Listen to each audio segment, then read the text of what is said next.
What is up, Steeler fans? Welcome back to another episode of the Steelers Hangover. This is another disappointing Monday for myself and alongside with me, Shannon White. Another disappointing Monday for us Steeler fans. Welcome to the show, Shannon. How are you doing, my man? Well, I had a little technical difficulties. I apologize for the late start, but we're back up and I think we're running. Hopefully, we'll have a pretty good signal tonight. I hope so too. Hopefully, the signal's a lot better than the Steelers' defense has been. Because if Oh, it not, can't be that bad. I mean, we're going back to dial-up. It seems like something when you're comparing to the Steelers' defense. It is insane. The Steelers drop another one, an embarrassing game in prime time under the lights in new uniforms. They played as ugly as they looked, in my opinion, 35-25 against the Green Bay Packers, and that game probably wasn't that close in the second half. You know, a lot of catastrophic injuries in this, or some significant injuries in this game. To me, one of the things that I have said, and I want to get your opinion on this, Shannon, is that Mike Tomlin has had an inability to adjust. And one of the things that he has had an inability to adjust to is typically like when something kind of comes out of the blue, out of nowhere, and you got to think quick on your feet. You know, usually my biggest concern is like quarterbacks that are seasoned quarterbacks that are coming into a situation that the Steelers don't have much tape on. It seemed like yesterday it was kind of the same, where the inability to adjust was to their own injuries. On the offensive side, Isaac Seumalo goes down, and it's like the running game goes away. On the defensive side, Sean Elliott goes down, and the Packers just become pass happy. What are your thoughts on those scenarios? Do you think it's just bad luck, injuries? I mean, I know everybody has injuries, or do you think that there's something more to this schematic issue and the inability to adjust? Well, first off, I'll say that not only was it really ugly uniforms, but those are the worst uniform pants I've ever seen. In any uniform combination, that was embarrassing. It looked like burlap sacks that were really tight. And the guys went out there and had to play in that garbage. I mean, I just feel like the whole franchise has lost their way. Just to be honest, I said before, the Steelers will not win another championship under Mike Tomlin. I guarantee it. I question if they're going to win another playoff game under Mike Tomlin. The Steelers have just lost their way in every. He has no solutions. He is not a innovator. He is not a creator. He is not somebody that can rebuild a franchise. He is somebody that took over a team 1 year removed from a Super Bowl with a Hall of Fame quarterback, with a bunch of guys that were Hall of Fame or Hall of Fame-esque. You know, some of them haven't made it in, but he had a lot of great players that just got old. Since they got old, the Steelers haven't even won one playoff game. They showed today, you know, we're talking about how bad the secondary is. Every guy drafted in the secondary under Mike Tomlin is awful. It is awful. And he was supposedly a secondary defensive-minded coach. Well, it's been awful. The only guys they've got that's been halfway decent, they've had to sign as free agents or trade for. And the only reason they got Joe Hayden is because Cleveland gave up on him. But, you know, they rolled the dice this year, and they brought in guys that 3 years ago would have made an impact. Now, you know, they're either past their prime or need to go to a new position. I think Ramsey can still be some value, but he's going to have to take over at safety now because he's the best option.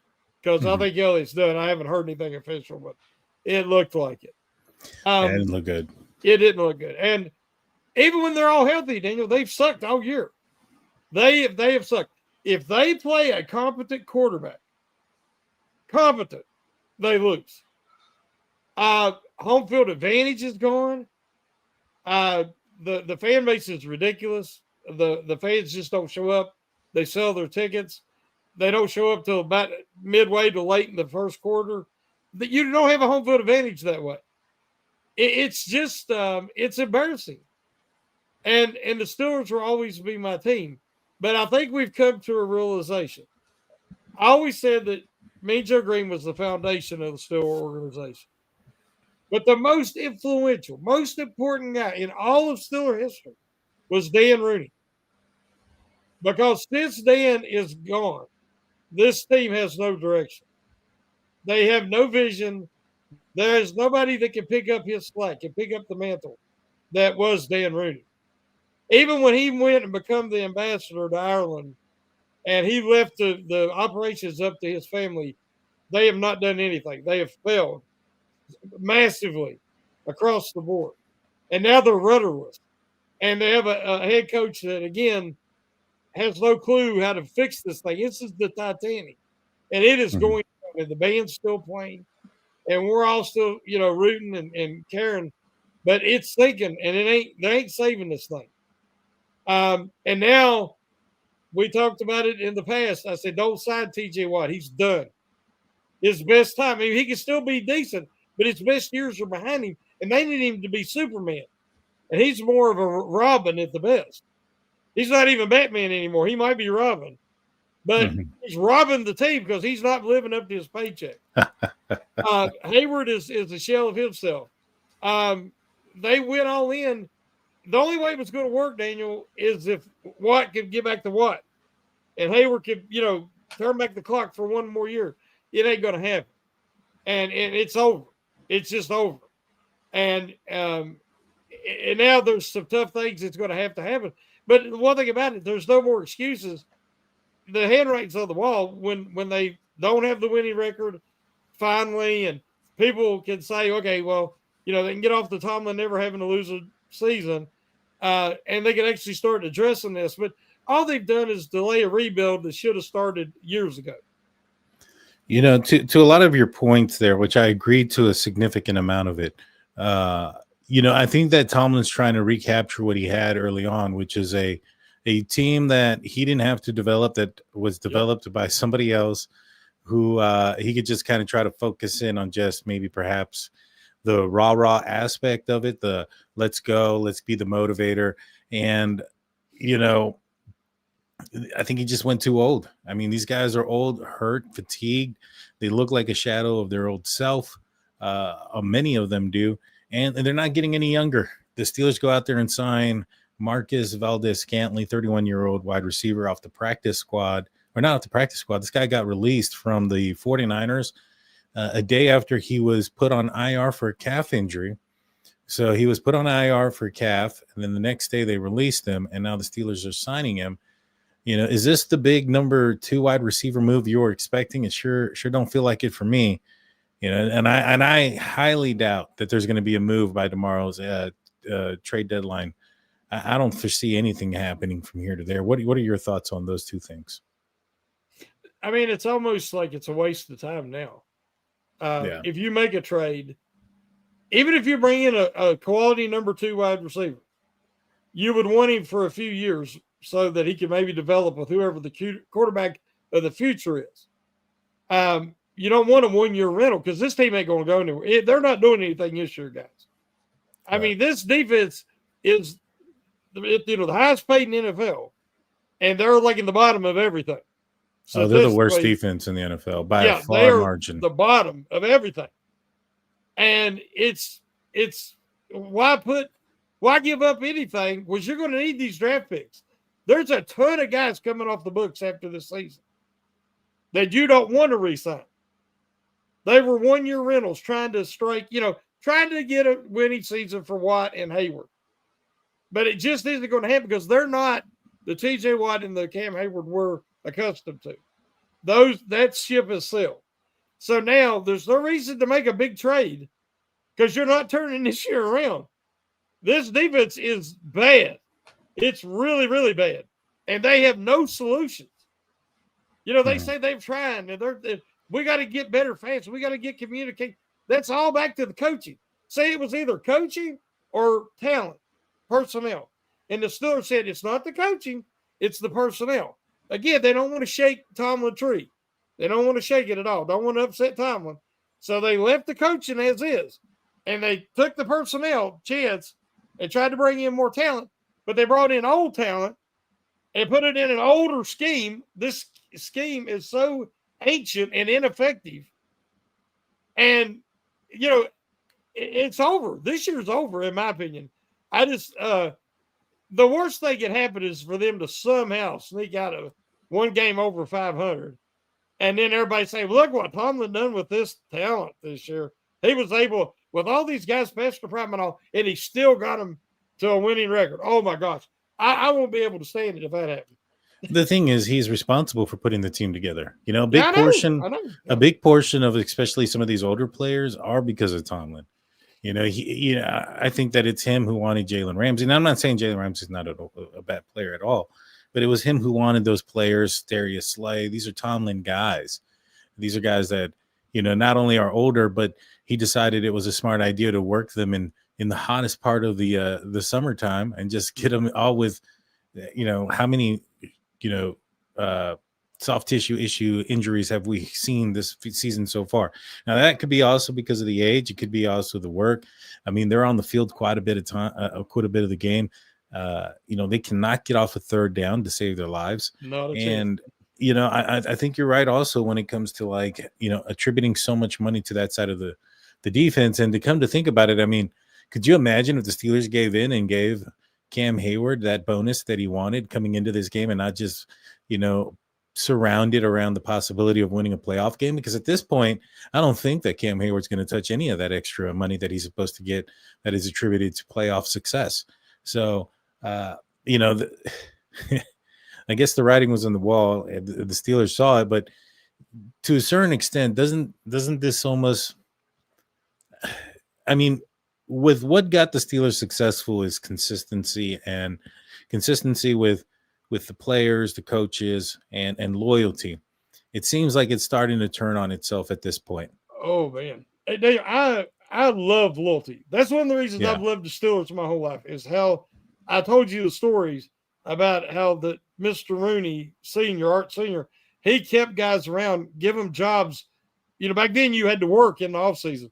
He'd give them jobs to make sure their families were taken care of. He kept them around too long, so because he knew they depended on their money as a player to provide for their families. He's legendary for what he did for his players, for what he did for orphans in the area. I mean, the man had a good heart, but he was not a good owner. They never turned anything around till Dan took over. Once he turned it over to Dan hired Bill Nunn, revamped the scouting department, changed their philosophy across the board. Heard Chuck? No. The rest is history. It was all great till Dan passed. And now they're rudderless. They have no clue. And the loyalty factor now, things change. It's a microwave world. Everybody holds up a cell phone, can get scouting reports on every player, can check statistics, can check everything. You don't sneak up on anybody anymore. Now you have to be innovative. You have to be creative. You have to be able to have a teaching mindset as a coaching staff, a nurturing mindset. These guys are coming out. They've been praised as the second coming their whole life. You have to know how to handle these young men. The head coach and the quarterback, there's a relationship there that, as you see, when these young guys get the right coach, they turn their game around, even if they sucked where they were drafted. A lot of them turn it around. The key is you have to have an innovative, up-to-date coach and coaching staff. And the Steelers have none of that. And it's on purpose. They want the old school, the conservative, antique mindset.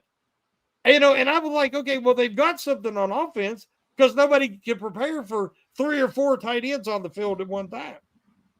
But it really hasn't been the offense is the problem. It's all the defense. And guess why? It's the same defense they run 8 years ago. Now, and when they play a divisional opponent, they know exactly how to attack it.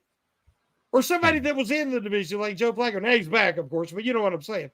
Right. Any competent quarterback can destroy this defense. And it doesn't even matter the talent that you put out there. It took superhuman defensive MVP season like the TJ Watt had and other people just to get this team into playoffs and make their defense functional. And it's and like I said, now all the money, the top 5 players for the Steelers paid are all on defense. Yeah, and it's been there for a second like that. But, you know, with how fast the quarterbacks are getting the ball out of their hands, how effective can the defensive line be, or even the outside pass rush? If Joe Flacco or Jordan Love is getting the ball out in under 2 seconds or around 2 seconds, you can have all the pass rushers in the world. You're not going to be very successful if the quarterback can find the right person to throw to that quickly. Now, I agree, but whose fault's it? I mean, that's got to be a little bit to the disguise, a little bit to being predictable, not necessarily predictable, but easily to be manipulated.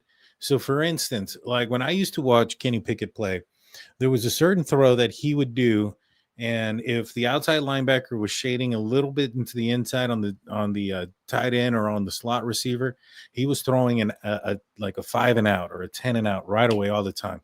What teams began to do, and I had noticed this, and this was against the Vegas Raiders that year, is what they were doing is they were baiting him. They were lining up that way to get him to throw that and then dropping the corner or somebody underneath to try to get him. And they almost got him on one occasion. He ended up holding the ball and took a sack on it. But they were trying to bait him. And it feels like that's what teams are doing with Tomlin's defense. They're like, all right, it doesn't matter what you're running. We know if we show you a certain look, we know what you're going to want to do. And, when you have the answers to the questions, it doesn't matter how good the players are on the other side or how fast TJ Watt can get around the edge. If the quarterback's getting rid of the ball because he knows where to throw the ball to because of the checks and the balances that they need to make up at the front line, and it's something that Tomlin never changes. He never changes his checks. He never changes his looks or what they want to do.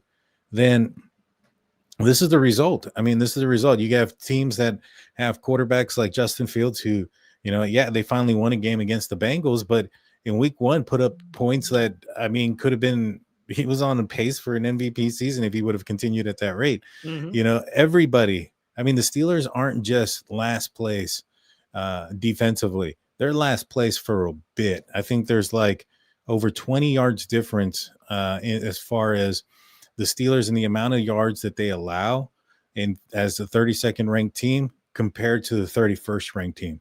And that is a significant difference between the two. And that's between the crappiest team and the second to crappiest. It's unbelievable.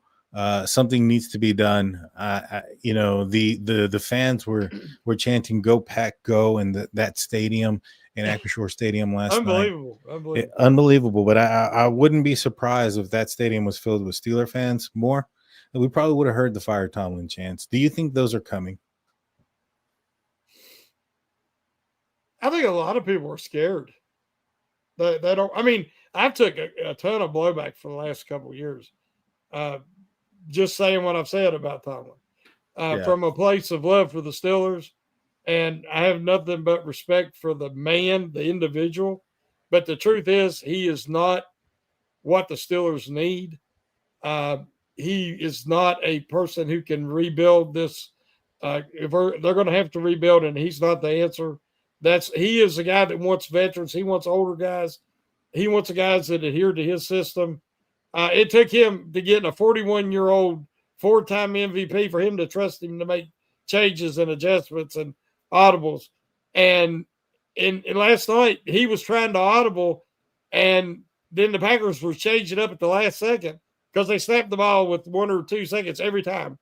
Yeah. So, he's trying to play chess, and all they do is wait till there's 1 or 2 seconds, and then they adjust, whether it's blitz or they back off.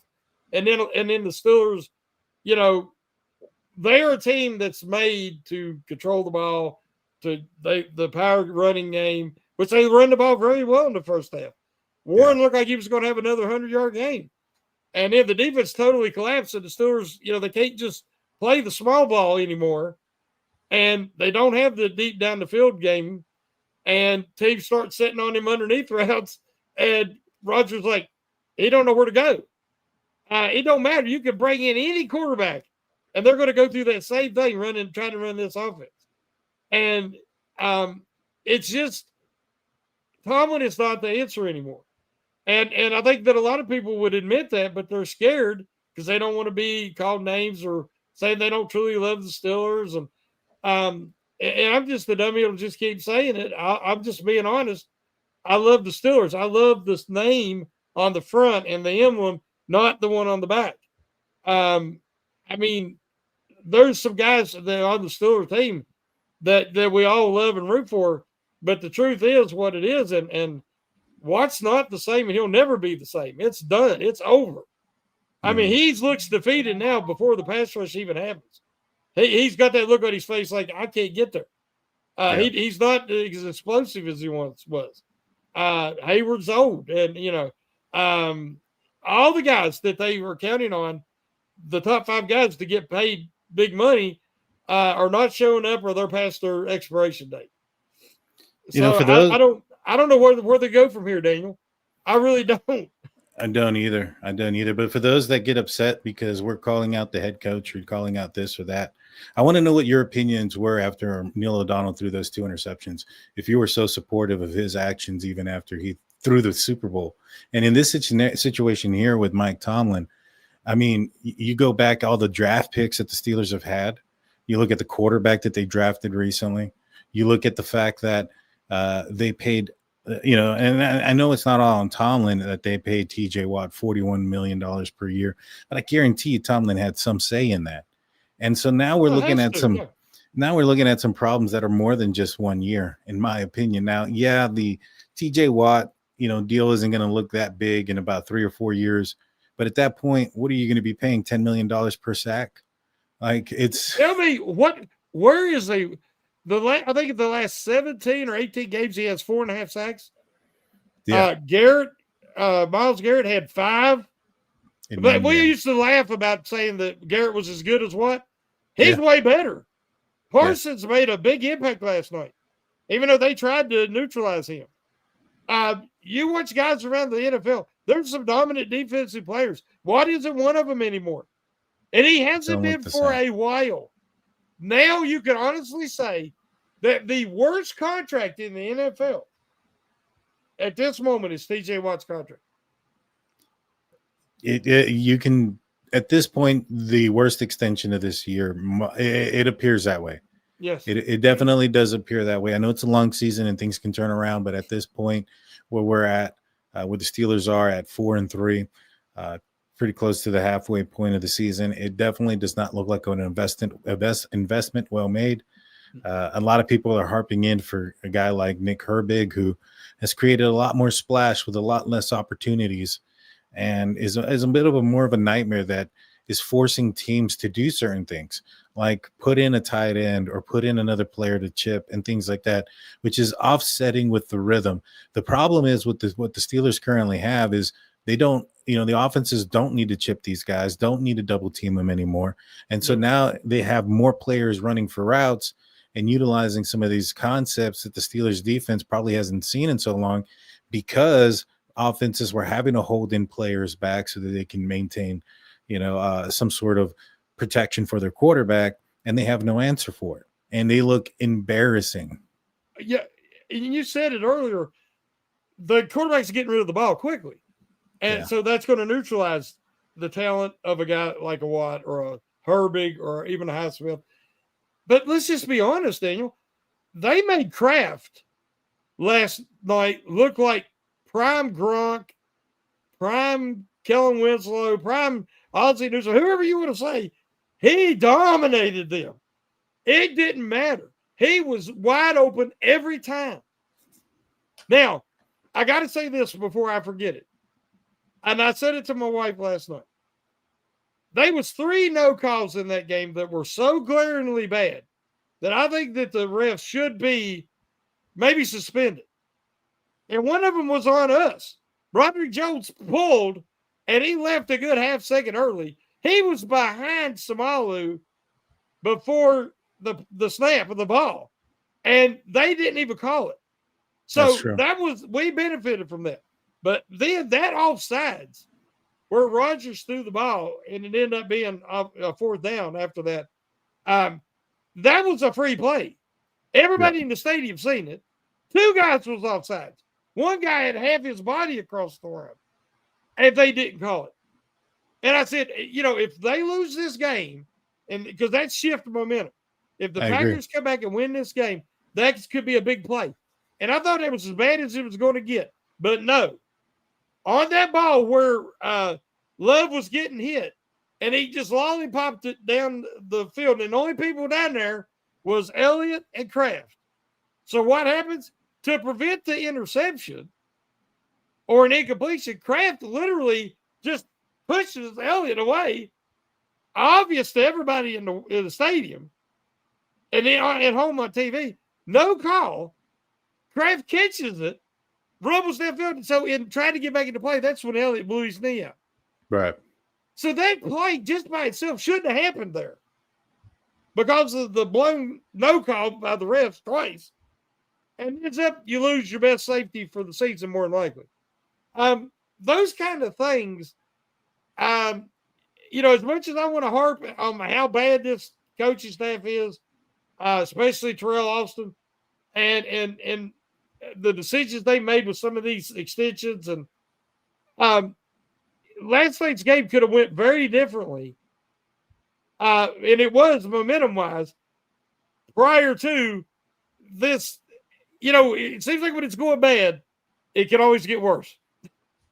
100%. After the performance from the referees and after the news breaking of the NBA's betting scandal, I started to wonder myself. Well, we're going to take a quick break. When we get back, we got more about this performance, this embarrassing performance, some more things to talk about. And is it over for the Steelers? Is that an overreaction? Don't go anywhere. Be right back after a few words from our sponsors.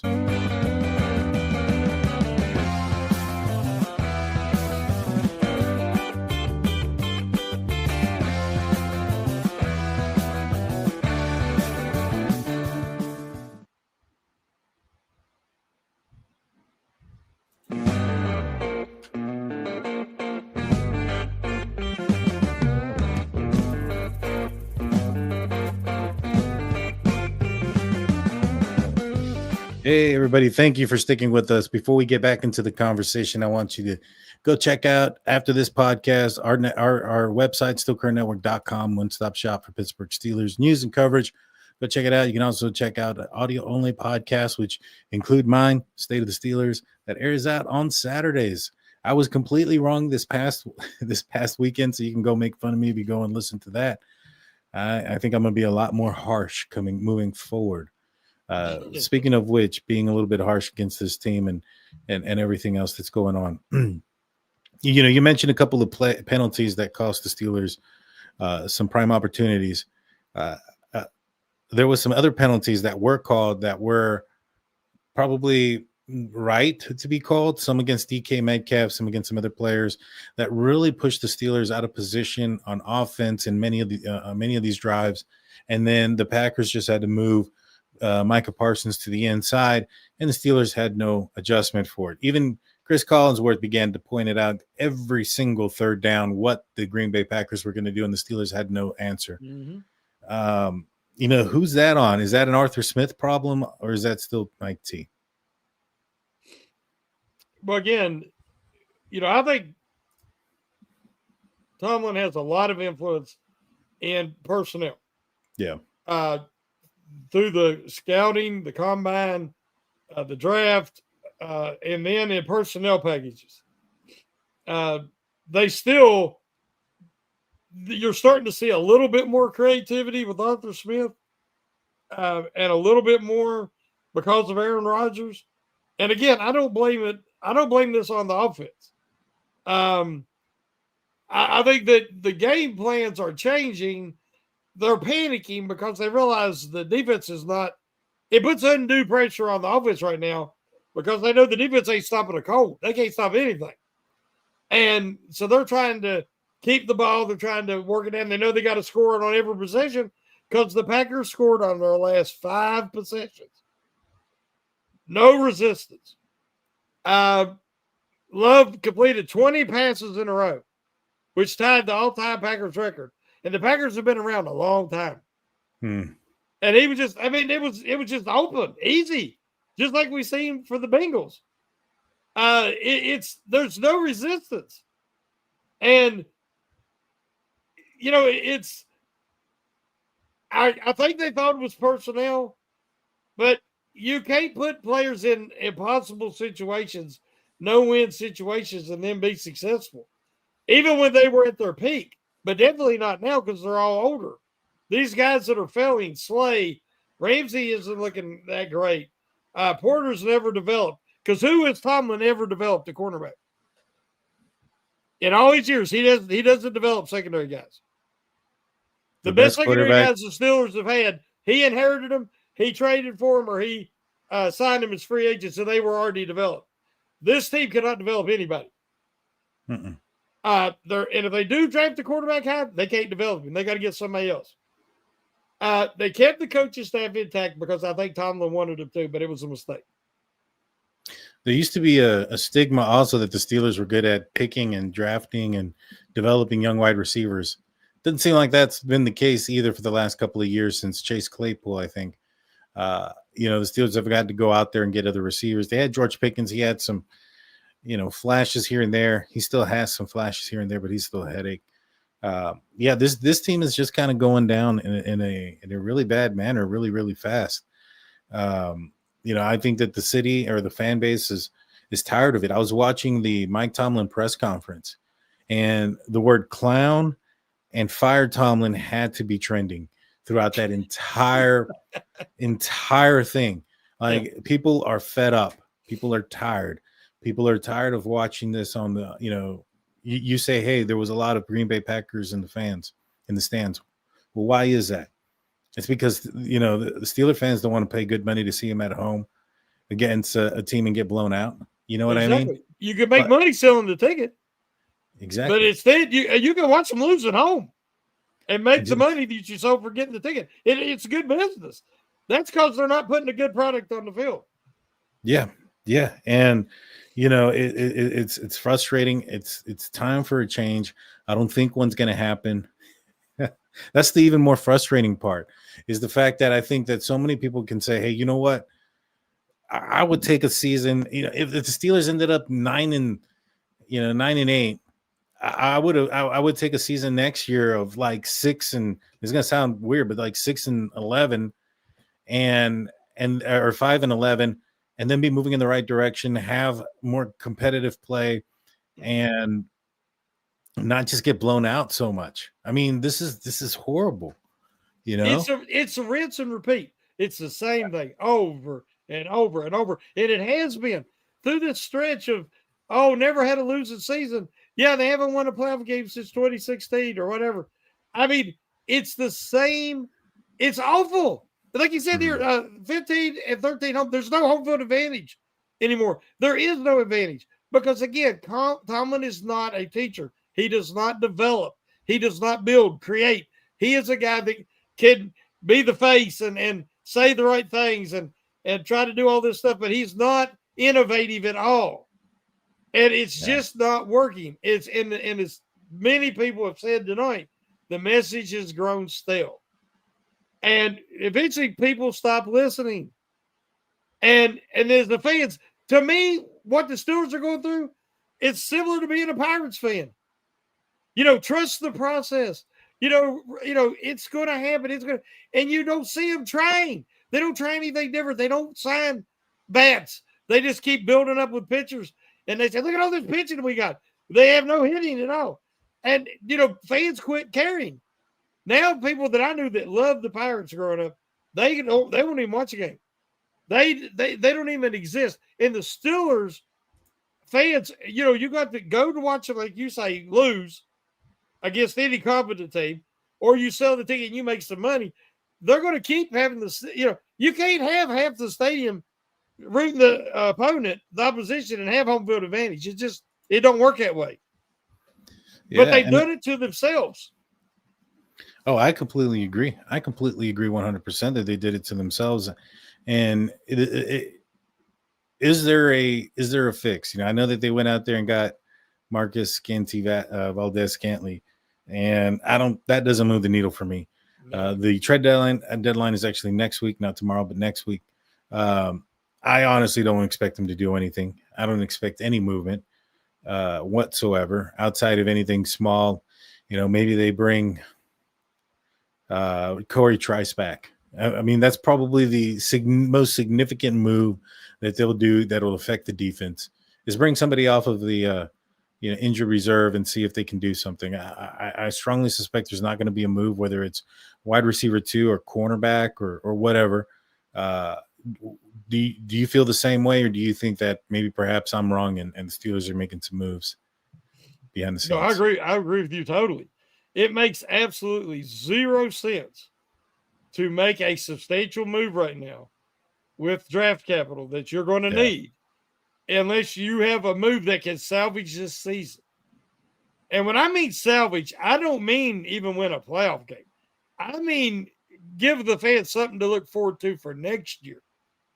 That you're that you're thinking about the future and doesn't give up on this year. I don't want to see guys get hurt. I want to see them go out the right way if this is their last season as a Pittsburgh Steeler. But I'm sorry, people, it ain't no Lombardi this year. This team is just on the bottom half, not the top half. The contending part, I was hopeful that we would see that sustainable improvements each week. Mm-hmm. And times we see it on offense in ways. But to have the utter collapse of the defense that has been bad all year, and they've only beat teams that have had made drastic mistakes and give them the game or had incompetent quarterback play, that's the only team. And they don't play another one of them for a while. These next 5 games could look like last year. Oh, this could be a slaughter on the way. Because I don't even see, the thing is I thought that it was going to be different this year, that they were going to be aggressive on defense, play tough, close man-to-man, match up, and make teams beat them, make them earn it. Not give them wide open completions. I mean, because any quarterback can do that. Think about it. Gabriel, they beat the Browns, but he didn't have any interception. Now, he should have had about 4 or 5, but they couldn't complete them. But they haven't had an interception in a while, or a turnover for that matter, because the defense is not competitive right now. The effort is lacking. It's just you don't see it. There's no enthusiasm. They just realized that, oh, man, we're on a sinking ship. We're on the Titanic. It's going down. And I'm not really fired up about that, right? So, I don't see any reason to waste your draft capital that is desperately needed for a team that is not going anywhere this year. No, I agree with that. I wouldn't do it either. I think that you need to build for the future, but I think you need to have the right person to start those building blocks. And I just fear that they don't have those right people in the right places. Exactly. That's the other thing too. It's like, all right, they go out there, they get a quarterback, they get all these great pieces and stuff. You still have to develop them. You still got to get them going. And, to me, your best bang for your buck is having an offensive coordinator who is a master of their side of the game. Because having a defensive coordinator, and even if Tomlin was that master still on this side of the game, defensive coaches are usually stick with the team longer if they're good, right? Offensive coordinators don't. As soon as an offensive coordinator starts getting hot and they start getting good, they get poached, become a head coach somewhere else. Don't happen with defensive coordinators. So you can go out there and you can get a good coach on defense that is head coach quality, but because of the stigma and because the offense is moving or teams are moving in a different direction, you probably could have that defensive coordinator that is head coach worthy a lot longer than you would have an offensive coordinator that is head coach worthy, and still be moving in the right direction and become stable, because that's the other thing too. You want stability. That's the thing that the Steelers have not had.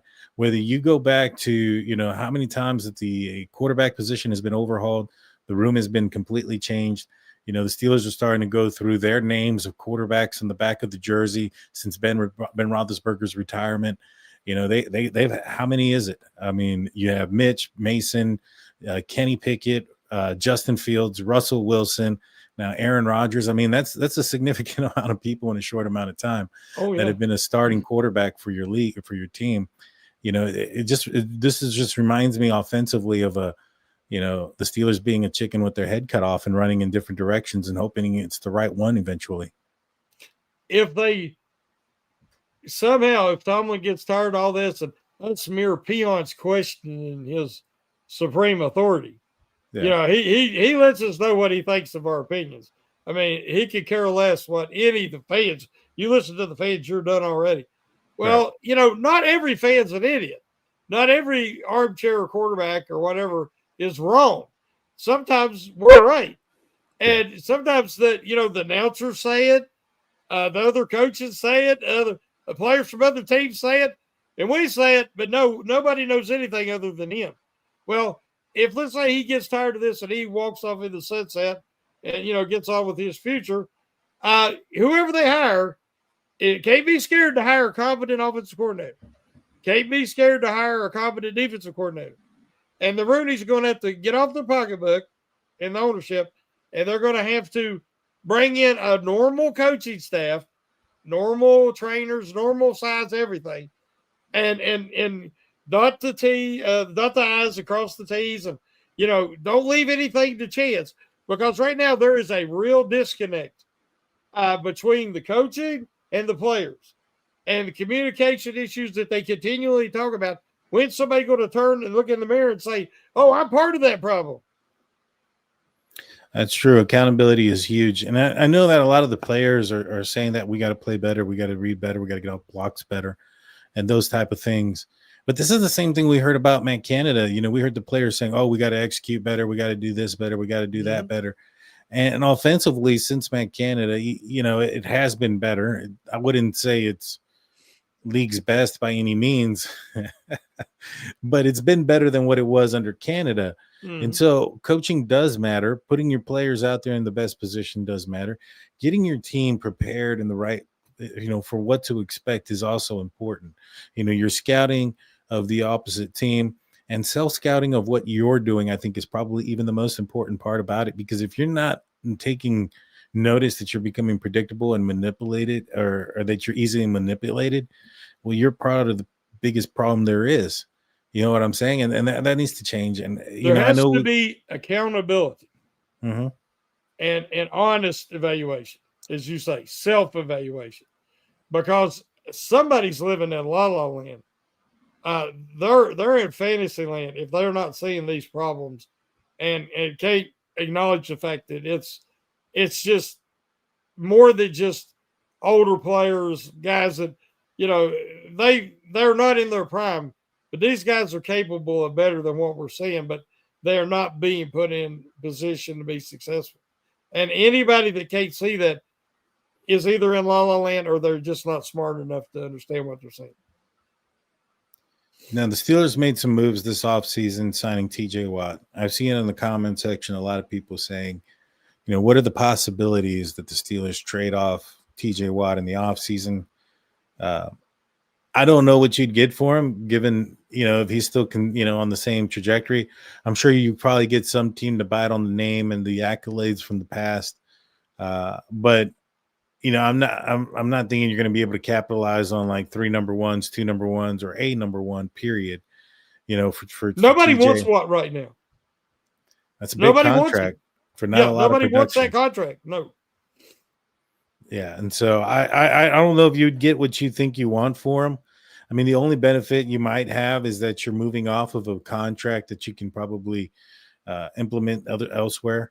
That's probably your main goal, and add, to do. I don't think you're going to be able to trade Watt and move up into the first round or up high enough in the first round to get like a Fernando Mendoza or something like that. I think you're not out of range if the Steelers continue to play in this way. They'll be picking in the top 10 if they continue to play like this defensively. They ain't stopping anybody. And what you got to realize as an edge guy like Watt, that first step when you lose that explosiveness, for a while he had it even last year, but he got wore down from all the chips and the doubles and he wouldn't move. And now he don't have it anymore. So they're blocking him with a tight end. Sometimes he have a tight end holding him wide up. receiver. Yeah. And then he gets caught for offsides because he's trying to time the snap. He's not as explosive. So he's trying everything. And nobody's noticed, but they moved him. The last couple of games, he's went from the right side. They flipped him, rolled him, and tried to do a loop up the middle. Guess what? He's ineffective. It don't matter what you do with him. He's ineffective right now. I mean, when guys hit the wall and they were like on that line, they had to give 110 every play. When they lose 10%, 20%, they could go from being a Pro Bowler to just an afterthought. And right now, I don't see any explosiveness out of him at all. And if he flashes once a game and gets almost sack or half a sack, we're all celebrating, saying, was that it? Is that the second coming? Is he coming back? No. When JJ went through the same thing, when it's over, it's over. Yeah. Yeah. Somebody say, who was it? I saw someone say that, Watt has a hip injury, which is why he's been playing so bad. What about the rest of the season going back to last year? Let me see. I know you said like 4 sacks. I want to make sure. I think it's like 4.5 sacks in a 17-game stretch, which is a full season. I don't doubt it. I don't doubt it. Let's see. Yeah, because it says that he had like 11.5 sacks last year, but I think a big portion of that in the beginning. Yeah. That's what I'm saying. It's teams. First teams figured out that we're not going to let him beat us, so we're going to double him, triple him, chip him with the running back, chip him with the tight end before they go out.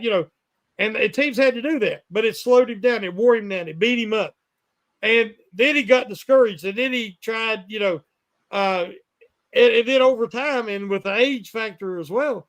And I was hoping this year would be different with bringing in some guys, but nobody makes a difference in this defense because it's the same thing they've been doing for so long that anybody that's familiar with it at all, everybody in the league knows how to exploit it. As long as you have a competent quarterback, you can easily exploit this defense. Yeah, you're absolutely right. I mean, you just got to be able to be decisive, get the ball out, and understand. I mean, it's a lot, right? You have to understand what they're doing. But when the defense hasn't done anything different the entire time that Mike Tomlin's been there, it's not difficult to figure out. And I think teams have figured them out. I think teams have figured out what to do schematically. And that's part of the NFL. You're going to be good until you get figured out, and it's how you adjust and how you overcome that adversity. And Mike Tomlin's, when it comes to this adversity and this overcoming these obstacles, he's just not doing it. And so it's a long season, as the title says. I think we're in for a long season. They got some big games ahead of them. There's some big personalities on this team. How long do you think it'll be if the losing continues, especially in this fashion, before the imploding begins?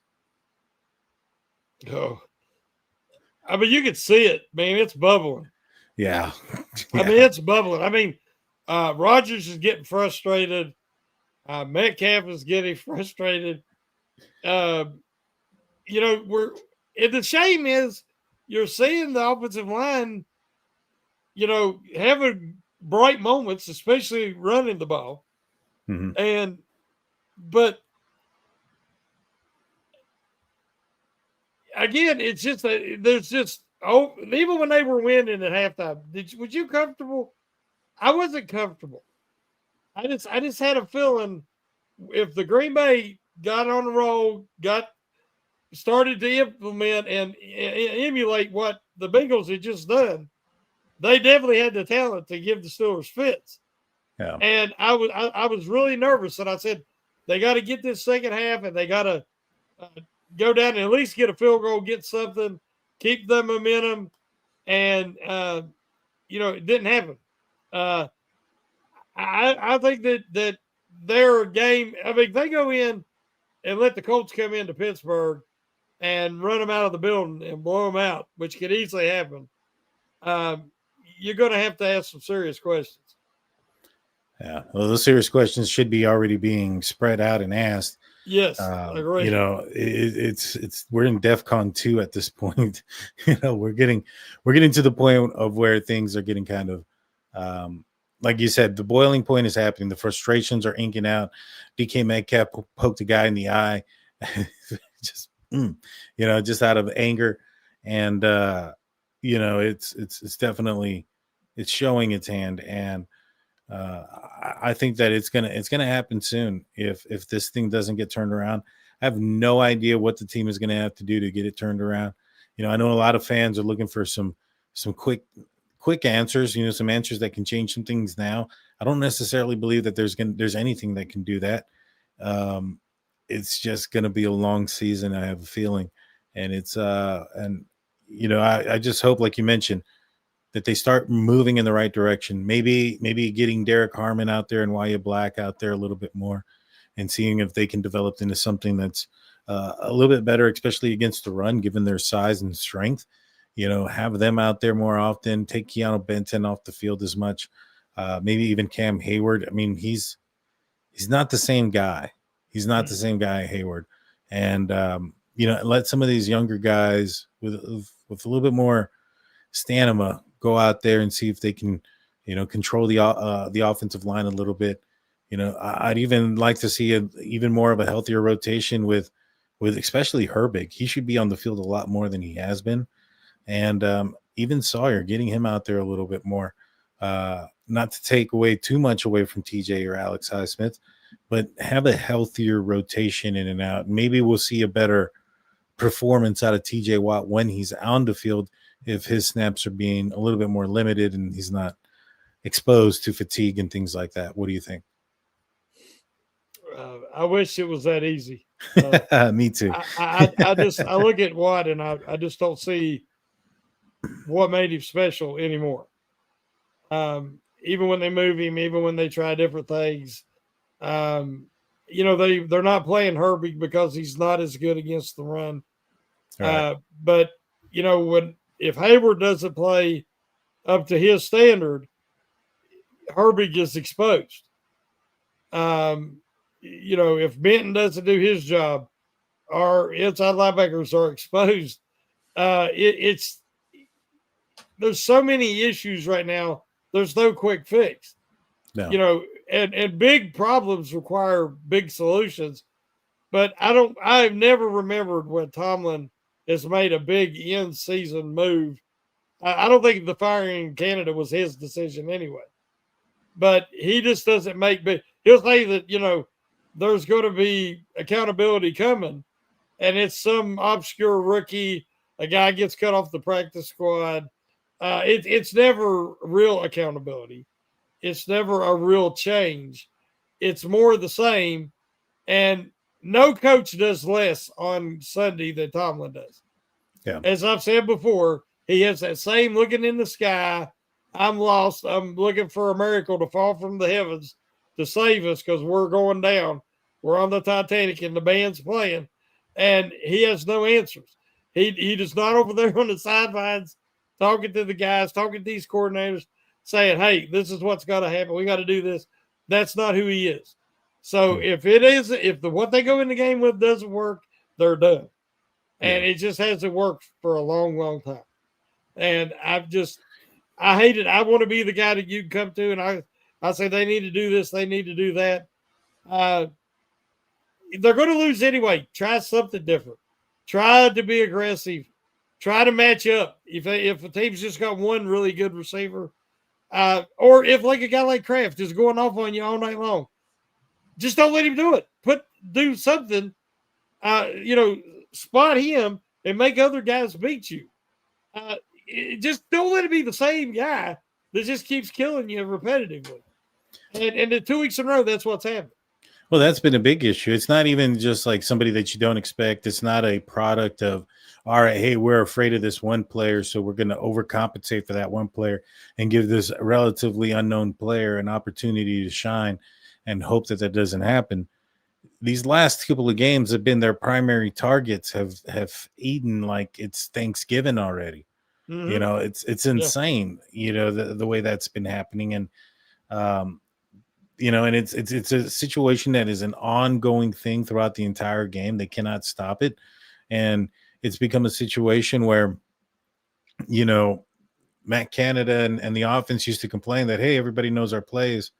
Well, it's gone to the point where I think everybody knows what the offense of the other team is going to do, but the defense still can't stop it. Yeah. They're going to throw it to Jamar Chase. They were going to throw it to Kraft. That was their main targets, and they continue to do so. And why stop it? If if I'm the Colts and I'm going into that game and I'm seeing this, I'm going to hit my primary target as much as I can, because I'm going to say, hey, they have no respect for the primary target. They're saying on the other side of the ball is these are nameless gray faces. Well, we're going to show you how nameless gray face that our primary target is. And if you don't have the respect and you can't adjust to those type of marquee players, then, well, this is the result that's going to happen. Yeah, I mean, definitely. It's so discouraging with a mini by 10 days to come in and usually they make little tweaks and little adjustments. And whereas teams prepare for the Steelers and they've got a game plan, buddy. They know how to attack this defense. They know how to, and so you think the Steelers should shake things up a little bit. But they can't communicate doing the same thing they've been doing for 8 years, 10 years. They still have blown assignments and communication issues. It's just they're playing chess and checkers, and everybody else is playing chess. It's really incompetent right now.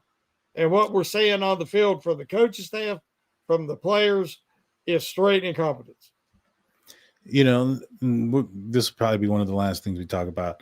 One of the things that I noticed, I was listening to a player on the Christian Kuntz podcast here recently, and they were talking about Mike Tomlin and the things that he was saying, and they were actually making fun of Cam Hayward about how old he was, and then how they'll watch film preparing for the next game, and they'll look at some film from like 15 years ago or 10 years ago, and there's Cam Hayward, and that Mike Tomlin will make the joke, something to the effect like, oh, here's Cam in his 10th year in the season or 15th year in the season back in 2012, as a joke, right? Mm-hmm. However, it seems to me, and I kind of saw this, and I picked up on this last year because I think it was like even in Hard Knocks where they were showing, game footage from a long time ago. One, if he's showing that stuff from a long time ago, showing, hey, look, this was successful back 15 years ago, and this is why. That's also an indication of them not changing anything. And I think that's what it is.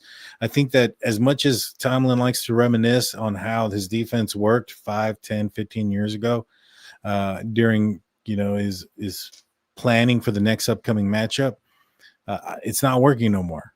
It's not. And, everybody else has the same game footage.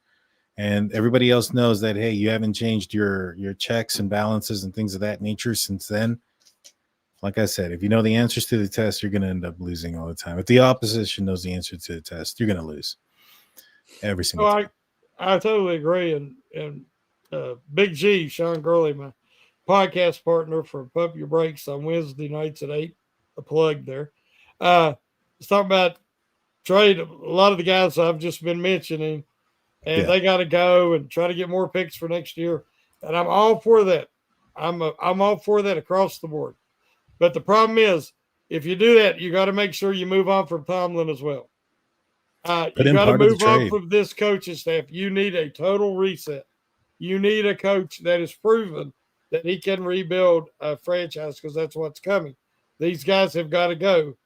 There's a lot of guys, older guys, 1-year contracts. Like I said, they're coming off the books. It's going to be a new team next year.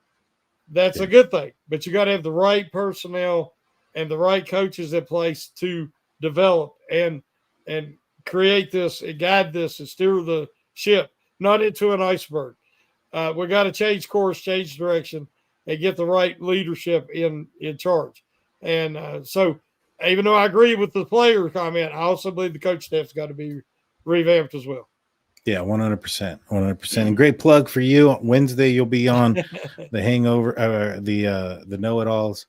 Pump Your Brakes. Pump Your Brakes. Gosh, so many. Well, it's part of Steel Curtain Network, Know-It-Alls Network. We're everywhere. We're everywhere. State of the Steelers, audio only on Saturday. Well, Shannon, any final words for everybody?